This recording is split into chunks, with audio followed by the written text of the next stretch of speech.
Today we are going to read another one of Franklin collection stories called Franklin Plays the Game, written by Paulette Bourgeois and illustrated by Brenda Clark. Franklin could slide down a riverbank. He could tie his shoes and count by twos. He could walk to Bear's house all by himself. But Franklin couldn't kick a soccer ball straight. That was a problem because Franklin wanted to be the best player on his team. Franklin loved soccer. He liked the running and the dribbling. He especially liked uniforms. He wore his purple and yellow jersey and matching shin pads.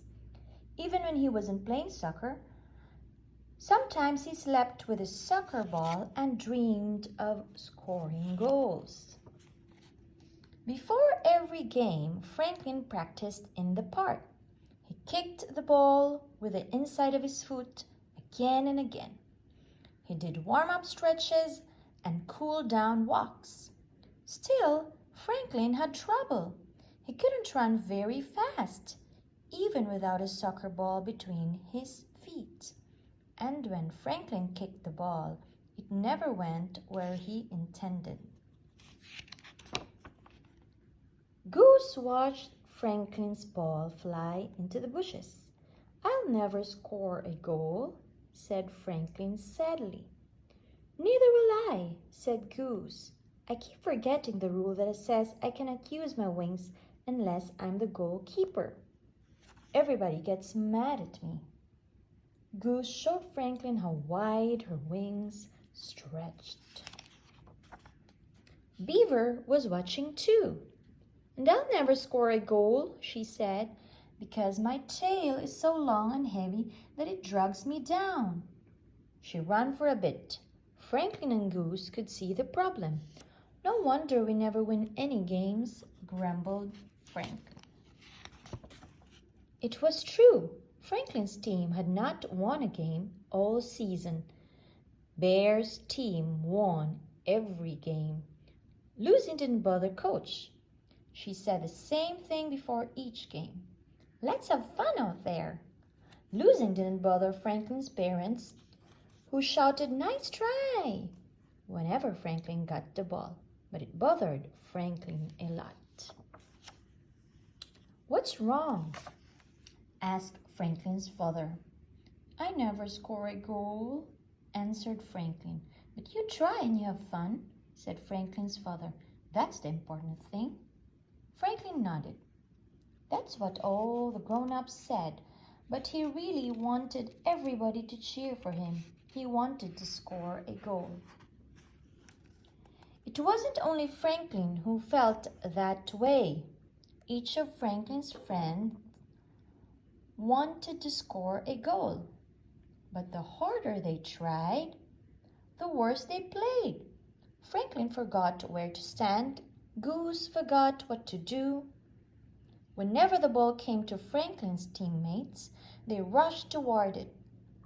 Players tripped over feet and tails and long ears.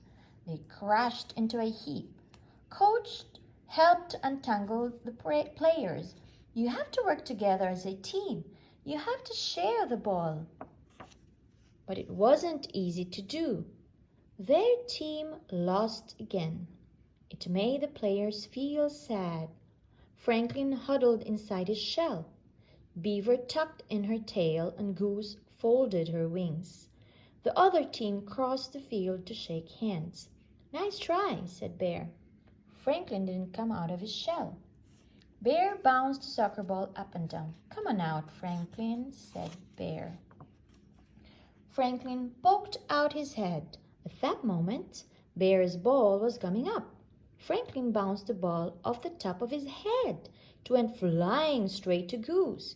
She spread her wings. "Saved!" Franklin shouted.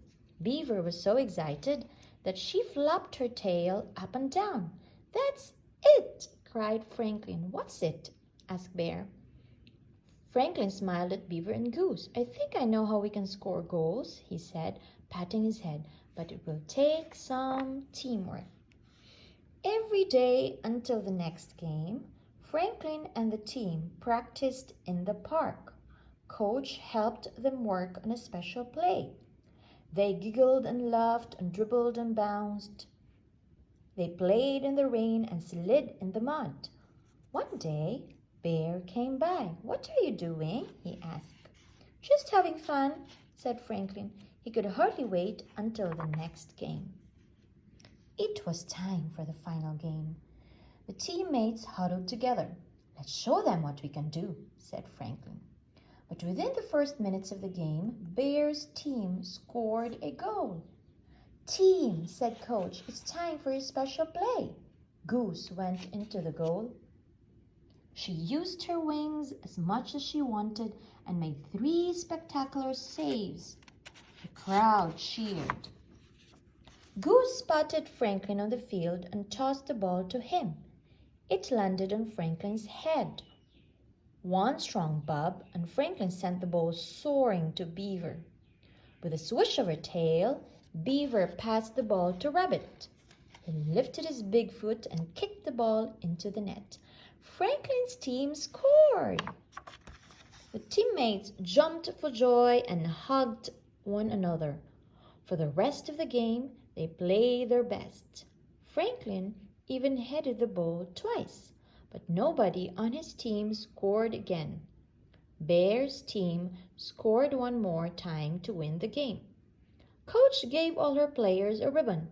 "You should be proud of yourselves," she said. "You worked hard as a team. You all helped score the goal."